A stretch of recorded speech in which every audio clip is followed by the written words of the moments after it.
আজকে আবারও ফুললি টেম দুইটা লাভবার্ড আমরা পাঠাবো হচ্ছে দিনাজপুরের উদ্দেশ্যে, সাথে একটা টেম সাইজ লাভবার্ড। তো এই লাভবার্ডগুলো কিন্তু ফুললি টেম, আমাদের হাতে থাকে, আমাদের হাতে খায়, কিন্তু নতুন জায়গায় যেহেতু যাচ্ছে অবশ্যই তাকে চিনতে 2 থেকে 3 দিন সময় নিতে পারে।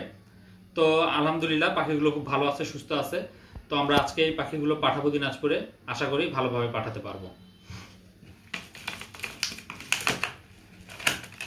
আর এটা হচ্ছে আমাদের সেই টেম সাইজ ছোট বাচ্চাটা। তো আমরা 2টা পাখি পাঠাবো আজকে দিনাজপুরে, কিন্তু পাখি 2জন রিসিভ করবে। তো চলুন দেখি পাখিগুলো পাঠানো যাক।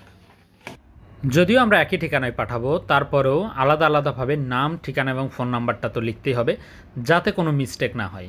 তো এখন যাব আমরা বাস স্ট্যান্ডের উদ্দেশ্যে, এবং আশা করি খুবই দ্রুত পাখিগুলো আমরা হচ্ছে দিনাজপুরের উদ্দেশ্যে পাঠাতে পারবো।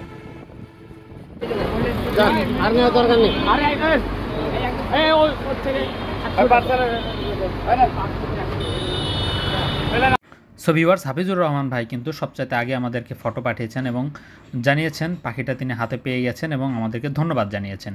সেই সাথে আব্দুর রহমান ভাইও কিন্তু আমাদেরকে পাখিগুলো হাতে পাওয়ার পর পাখিগুলো বাসায় নিয়ে যে খাঁচায় ছেড়ে কিভাবে পাখিগুলো রাখছেন সেই সমস্ত কিছু আমাদেরকে ফটো পাঠিয়ে আমাদেরকে দেখিয়েছেন। আলহামদুলিল্লাহ পাখিগুলো সুন্দরভাবে পৌঁছেছে, অনেক অনেক শুভকামনা তাদের জন্য।